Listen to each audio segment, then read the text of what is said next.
Então, prezados, aconteceu um problema no término da nossa aula, do vídeo da aula do dia 7 de abril, que eu tava falando aqui sobre frete ferroviário, né? Eu vou fazer mais uma revisão aqui, uma discussão, que eu falei que o frete ferroviário ele é baseado em dois fatores: a quilometragem percorrida, né, e distância entre as estações de embarque e desembarque. Como eu falei, no frete aéreo, qual é a base de cálculo para o frete? É o peso e o volume. Já no modal ferroviário, o peso e o volume não é levado tanto em consideração, porque é um veículo que, né, o trem já foi programado para receber grandes cargas, grande quantidade, grande volume e peso significativo. Então, o que é levado em consideração para a base de cálculo do frete ferroviário é a distância, a quilometragem percorrida, né? A quilometragem percorrida e a distância entre as estações de embarque e desembarque, porque realmente dá muito trabalho para descarregar e carregar mercadoria em trens, porque com certeza são grandes quantidades, né? Quanto ao peso da mercadoria, o frete ferroviário é calculado por meio da multiplicação da tarifa ferroviária pelo peso ou volume, utilizando o que proporcionar maior valor. Aqui também a questão do quanto é o peso, né? O frete ferroviário é calculado por meio da multiplicação da tarifa ferroviária pelo peso ou volume. Existe uma tarifa que é cobrada, certo? Além da questão da distância, né? A quilometragem percorrida e a distância entre as estações, ainda existe um cálculo de uma tarifa, né? A utilização de uma tarifa ferroviária que é multiplicada pelo peso ou volume, né? Isso é interessante também ser visto. O cálculo pode também estar abordado em cima da questão dos containers que um trem pode carregar. Por exemplo, também pode ser calculado pela unidade de container. Independente do tipo de carga ou valor da mercadoria, não incide taxas de armazenagem, manuseio ou qualquer outro. Pode ser cobrado taxa de estadia do vagão, né? A questão tem trens que podem transportar grandes containers, e existe também uma taxa relacionada aos contêineres, né? Também pode ser calculado pela unidade de container, o frete ferroviário. E existe também uma taxa de estadia do vagão, né? Por a quantidade que aquele vagão daquele trem é ocupado por aquela carga ou que fica ocioso devido à questão do transporte. Então tudo isso é levado em consideração no frete ferroviário. Agora sim, de fato, a gente vai iniciar, né, as discussões sobre os fundamentos apresentados na aula número 3, né, a nossa terceira aula pelo Google Meet, que foi acontecendo no dia 8 de abril. A partir de agora eu vou apresentar para vocês tudo o que foi discutido nesse dia, para que vocês possam assistir novamente, estudar, e para quem não teve oportunidade de assistir, vai ter a oportunidade agora, certo? A aula do dia 8 de abril, ela inicia falando sobre o modal marítimo. Então a gente já falou sobre o modal aéreo, o modal ferroviário, e a partir de agora a gente vai falar sobre o modal marítimo. O modal marítimo é o modal mais utilizado no comércio internacional ou de longo curso e refere-se ao transporte marítimo internacional. No comércio internacional, galera, né, na questão de importação, exportação, comércio exterior, comércio internacional, o modal mais utilizado é o modal marítimo, né, que grandes navios, grandes embarcações que transportam diversos tipos de cargos, mais variados tipos de cargas, por destinos bastante distantes entre si, certo? Por exemplo, tem transporte de minério aqui do nosso estado do Pará para a China, para o Japão, mercadoria que vai para outros continentes, certo? Então o modal marítimo é o modal mais utilizado no comércio internacional. Uma grande vantagem do modal marítimo, ele consegue transportar qualquer tipo de carga, de mais diversos tipos de carga, e tem um menor custo, e tem um custo de frete considerado pela quantidade de material de carga de mercadoria que no transporte marítimo permite ser transportado, é considerado ter um custo baixo para a quantidade de mercadoria de carga que pode ser transportado pelo modal marítimo. Uma grande desvantagem do modal marítimo é a necessidade de transbordo nos portos, né? Nós sabemos que, principalmente aqui no Brasil, a gente não tem uma infraestrutura de portuária tão boa, e a gente pode encontrar dificuldades em outros países também aí do mundo, e essa necessidade de transbordo nos portos é uma desvantagem, mas ela pode ser solucionada com a questão de infraestrutura, né? Tem que ter maior exigência de embalagem, né? No transporte marítimo a gente tem que a forma que vai acondicionar a carga ela é mais, né, é algo mais detalhado, né, muito importante. Tem menor flexibilidade nos serviços, né, aliado a frequentes congestionamentos nos portos. Uma das grandes desvantagens dentro do modal marítimo é justamente essa falta de infraestrutura, principalmente relacionada à questão de congestionamento. Essa questão do congestionamento nos portos é uma grande desvantagem que existe nesse modal, né? O tempo que fica parado, o tempo que para embarcar, desembarcar material, né? Isso aí prejudica muito, é uma desvantagem significativa e isso acontece muito no nosso país. O transporte marítimo é composto basicamente dos seguintes itens, né? Tem o frete básico no modal marítimo, que é o valor cobrado segundo o peso ou volume da mercadoria, né? Prevalecendo que proporcionar maior receita. Também, né, o frete básico, no modal marítimo, o frete básico está envolvido com a questão, né, com a questão de peso e volume. Tem o ad valor, que é um adicional, né, o percentual que incide sobre o valor da mercadoria, aplicado quando esse valor corresponder a mais de $1.000 por tonelada. Pode substituir o frete básico ou complementar seu valor. Geralmente o ad valor ele complementa o frete básico, né? É um adicional que é estipulado no frete a cada $1.000 por tonelada, certo? A cada $1.000 por tonelada. Além do frete, né, básico, uma carga vai ter mais esse adicional de $1.000 por tonelada, que as empresas geralmente cobram. Existem outras taxas também que são cobradas, como a taxa para volumes pesados, taxa para volumes com grandes dimensões. Por exemplo, taxa para volumes pesados, valor de moeda atribuída a cargas cujos volumes individuais excessivamente pesados, né, acima de 1,5 tonelada, ou seja, 1.500 kg, exigem condições especiais para embarque e desembarque ou acomodação no navio. Ou seja, além da mercadoria daquele produto ser pesado, né, ou seja, que ultrapassa 1,5 tonelada, além de ser pesado, ocupa um volume bem significativo, certo? E necessita de condições especiais para a gente acondicionar essa mercadoria no navio. Condições especiais para embarcar aquela mercadoria e desembarcar. Então, geralmente, quando a gente tem esse tipo de carga, a gente ainda tem que pagar a taxa para volumes pesados. E também tem a taxa para volumes com grandes dimensões, que é aplicada a mercadorias com comprimento superior a 12 metros. Certo? Quando a gente tem cargas, mercadorias superiores a 12 metros, a gente ainda tem que pagar a taxa para volumes com grandes dimensões. Existe também a sobretaxa de congestionamento, isso mesmo, né? Incide sobre o frete básico para portos onde existe demora para a atracação dos navios. Se a gente for fazer uma entrega, fazer um frete, levar certa mercadoria para uma região local, onde aquele porto ele tem já um índice de congestionamento, já tem um índice, a gente sabe que o navio vai ficar um bom tempo parado até carregar ou descarregar, significa o quê? Que a gente ainda vai ter que pagar essa sobretaxa de congestionamento para poder compensar as paradas, o tempo ocioso que aquele navio vai ficar, naquela embarcação vai ficar parada. Ou seja, então no modal marítimo existem muitas sobretaxas, muitas taxas que são incididas sobre o valor do frete num processo de transporte logístico utilizando o modal marítimo. Tudo isso vocês têm que ficar atentos nessas situações específicas. Aqui a gente vai falar sobre alguns tipos de navios para que vocês tenham conhecimento, né?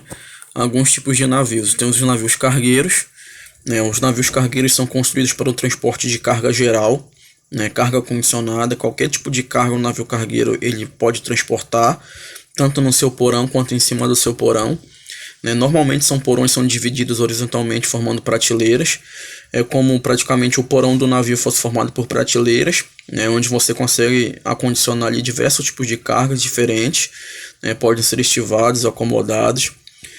Para diferenciar os navios destinados às cargas específicas, são conhecidos como navios convencionais. Então, o navio cargueiro ele pode levar qualquer tipo de carga, certo? Qualquer tipo de carga. Dentro do porão, o porão do navio cargueiro é praticamente dividido por prateleiras, né? Tem espaços ali determinados. A gente consegue levar tanto mercadoria tanto dentro do porão desse navio quanto em cima dele, em cima do porão. Por exemplo, a gente pode levar containers, certo? Então o navio cargueiro é um dos navios mais comuns de serem vistos no transporte marítimo, né, no modal marítimo, porque ele é bem prático, a gente consegue transportar diversos tipos de cargas diferentes no mesmo navio cargueiro. E temos também o navio porta-container. O navio porta-container, ele já é específico para esse tipo de... A gente leva carga acondicionada que já vai sendo armazenada dentro de containers. Não vai nada dentro do porão, certo? Não é colocado o container dentro do porão. Na verdade, ele é colocado, né, ele é utilizado justamente para levar, né, transportar mercadoria que está dentro de containers. Especializados especialmente para transportar contêineres, dispondo de espaços celulares. Os contêineres são movimentados com equipamentos de bordo ou da terra. As unidades são transportadas tanto nas celas como no convés, certo? É muito interessante, né? O navio porta-container, ele já leva toda a carga dele já pré-estabelecida dentro de contêineres. Não vai nenhuma carga solta no navio, todas já vão acondicionadas dentro de contêineres. É muito comum também da gente ver esse tipo de navio, né, no transporte marítimo. Existem os navios, né, graneleiros. Os navios graneleiros, a gente não leva container. Todo o porão, né, do navio ele é utilizado para transportar algum tipo de material de forma a granel, e principalmente sólido. Os navios graneleiros são transportes de grandes sólidos. Seus porões não possuem divisões e têm uns cantos arredondados, facilitando a estiva da carga. Operam a maioria em linhas regulares, frete baixo e sua velocidade é inferior à dos cargueiros. É um navio que realiza transporte de mercadorias a granel. O Brasil tem o maior graneleiro do mundo com 362 metros de comprimento e capacidade de carga para 400 mil toneladas. Por exemplo, um navio graneleiro muito comum aqui na nossa região, aqui no Pará, são os navios utilizados para transporte de minério, né? Minério de ferro, trazer bauxita, certo? Um navio graneleiro, né? Ele transporta grandes quantidades de sólidos, certo? Ele é colocado totalmente dentro do porão do navio, não é levado nada em cima, não vai em container, né? É como se tivesse um porão grande vazio, né, no navio. E esse vazio vai ser tudo abastecido, né, preenchido com o material, a carga que vai ser transportada. Geralmente o material a granel, materiais sólidos, por exemplo, soja, você pode transportar soja num graneleiro, você pode transportar minério de ferro no graneleiro, você pode transportar bauxita no graneleiro, né, e etc. Certo? É muito utilizado e o Brasil tem um dos maiores graneleiros do mundo. Agora a gente vai falar sobre uma ramificação do modal marítimo, que é a cabotagem. A cabotagem pertence ao modal marítimo porque a cabotagem é o transporte de carga de mercadorias utilizando a partir da costa marítima brasileira, né? Vocês sabem que o Brasil é um país continental. O Brasil tem um litoral enorme, uma costa marítima, né, significativa. Então, especialistas ratificam que o Brasil deveria utilizar mais essa característica e transportar cargas, né, utilizando a costa marítima brasileira, né, através de navios. E isso aí é chamado de cabotagem. E também especialistas falam que o Brasil poderia utilizar também esse mesmo modal para transportar carga para países vizinhos, como o Paraguai, Argentina, né, Uruguai. Então, tudo isso tem que ser analisado. A cabotagem é um transporte marítimo realizado ao longo da costa brasileira. A grande cabotagem é ao longo da costa até países vizinhos. O maior problema da cabotagem está na regulamentação dos impostos e na infraestrutura portuária brasileira. Isso é fato. Porque, por exemplo, você vai transportar mercadorias pela costa marítima brasileira, você pode levar uma mercadoria, por exemplo, lá de lá de São Paulo, né, ali do Porto de Santos até o Porto de Fortaleza, até o Porto de Natal, né? Tem uma distância significativa entre essas cidades, esses pontos, esses portos, né? E por isso que tem um potencial muito grande a cabotagem no Brasil, só que a infraestrutura portuária brasileira tem que melhorar bastante para que a gente consiga, né, de fato, utilizar mais esse estilo de transporte. Agora a gente vai falar um pouco sobre o modal rodoviário. O modal rodoviário é o modal mais utilizado no Brasil, certo? é o modal mais utilizado no Brasil. Dois modais que têm grande potencial no Brasil de crescimento, é o modal ferroviário, o modal marítimo, principalmente no que se refere à cabotagem. Mas o modal rodoviário ainda é o modal mais utilizado no Brasil, certo? O Brasil tem uma certa dependência por esse tipo de transporte. No Brasil, o modal ferroviário representa 62% da carga transportada. O transporte rodoviário caracteriza-se pela simplicidade de funcionamento. O modal rodoviário é um dos mais simples em termos de funcionamento, em termos de flexibilidade e praticidade. Grande vantagem do modal rodoviário: maior frequência e disponibilidade de vias de acesso. Se comparados a ferrovias, por exemplo, o Brasil tem bem mais rodovias do que ferrovias. É por isso que aqui coloco maior frequência e disponibilidade de vias de acesso, maior agilidade e flexibilidade na manipulação da carga, facilidade na substituição do veículo no caso de quebra, ideal para viagens de curta e média distância.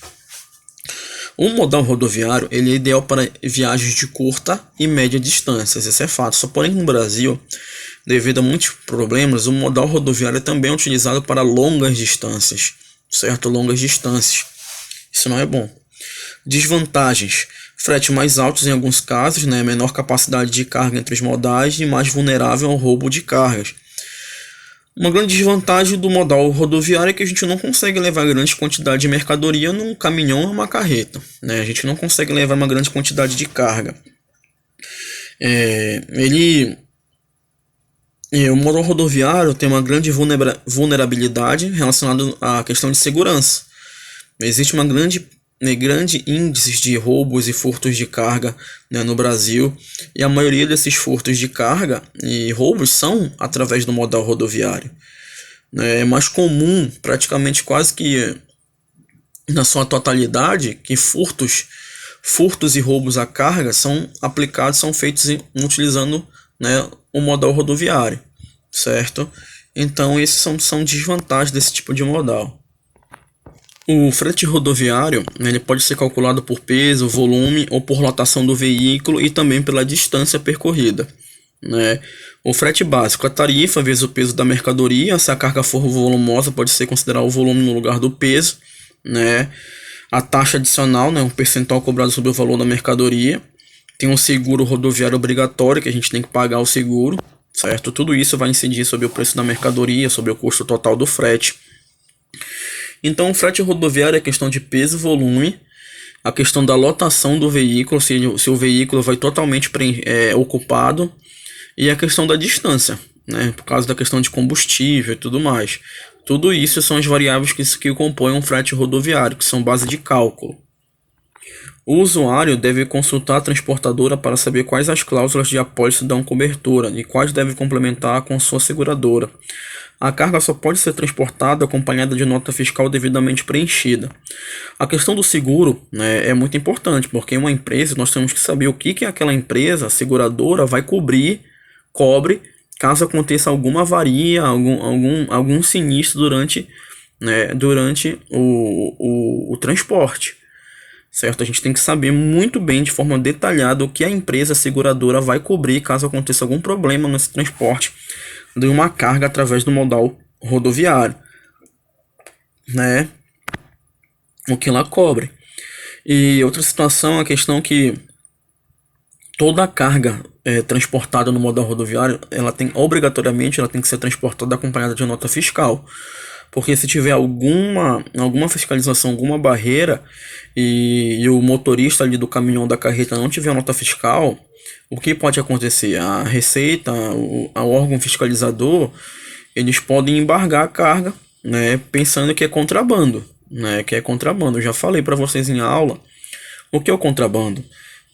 Mercadorias que circulam no Brasil, que não tem nota fiscal, ou seja, que não pagou os impostos, e não entra no Brasil sem nenhuma contribuição.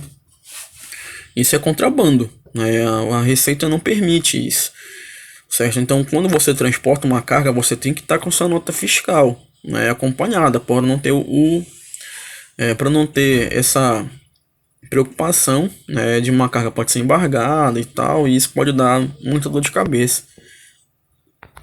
Aqui nós temos o modal, né, o modal rodoviário. Muitas pessoas não conhecem esse tipo de modal, mas ele é considerado, né, um meio de transporte, um transporte através de dutos, tubulações, né. O modal rodoviário é muito utilizado, mas para fins específicos.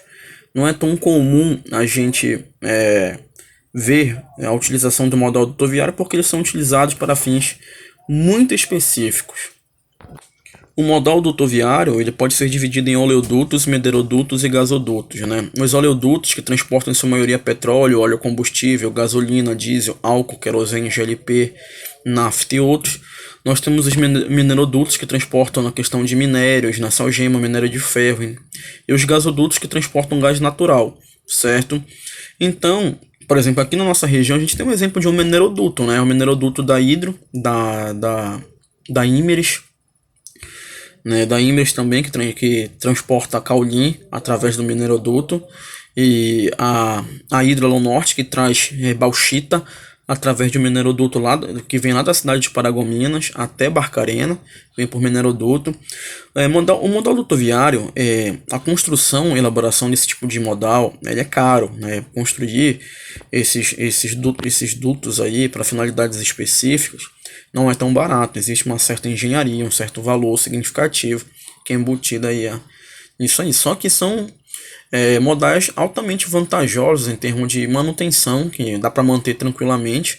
É por isso que é um investimento que se paga a médio ou longo prazo. Dificilmente a gente vê um acidente com esse tipo de modal, né? E a praticidade, a facilidade da utilização dele após ser implantado. É muito interessante esse tipo de modal. Só que é um modal que é para transporte de cargas de mercadorias específicas, né? Não é comum, né? Então não é qualquer empresa que vai construir um duto para transporte de carga, ou um oleoduto, um mineroduto, um gasoduto, né? Tem uma finalidade bem específica. Aqui tem um pouquinho falando sobre o modal hidroviário, que eu acabei não falando lá quando eu abordei o transporte marítimo. O modal marítimo, eu falei de modal marítimo, eu falei da cabotagem, grande cabotagem, mas a gente tem que falar um pouquinho sobre o modal hidroviário, que é transportar carga utilizando os rios, né, os rios. Esse modal ele tem um grande potencial em certas regiões, né? Porque, por exemplo, na região norte nós temos muitos rios, né? Rios navegáveis e tudo mais, algumas regiões do Brasil. Só que tem algumas regiões do Brasil que não tem essa característica, não tem essas vantagens, né? Não tem esse potencial, certo? Então, o modal hidroviário ele tem potencial em algumas regiões do Brasil, em outras regiões não. É por isso que isso é até algo que é uma característica, né, do modal hidroviário, né, a utilização dos rios para o transporte de cargas de mercadorias, certo? Então a gente tem que verificar essa situação. Você tem viabilidade aqui no Pará, por exemplo, no norte do Brasil, principalmente na região do Pará, Amazonas, né, temos uma bacia hidrográfica enorme, a gente consegue, né, transportar muitas mercadorias por esses rios, certo? Mas tem regiões que não tem condições de fazer isso. Aqui nós temos grandes vantagens do modal rodoviário, que é custo baixo, né, de frete, dá para carregar grandes quantidades de carga, tem um baixo impacto ambiental, mas uma grande desvantagem que é um transporte regional, né, não abrange todo o país. As principais bacias nacionais, nós temos a da Amazônia Ocidental Oriental, a bacia do Tocantins e Araguaia, que pega o rio Tocantins e o Araguaia. Do Nordeste nós temos a bacia do Rio São Francisco, né, e essas são as principais bacias hidrográficas do Brasil, que são navegáveis e que são muito utilizadas. Então, pessoal, essas foram as discussões, uma revisão rápida de tudo que foi apresentado na nossa aula do dia 8 de abril, certo? A gente falou muito sobre essas situações aí, e a gente se encontra já na próxima aula, a aula do dia 9 de abril, certo? E fiquem com Deus, espero que vocês tenham conseguido fazer essa revisão. Para quem não assistiu a aula, não teve oportunidade, agora está tendo, né? Façam suas anotações, que a gente brevemente irá fazer muitos exercícios em relação a esses conteúdos, tá ok? Boa tarde, fiquem com Deus.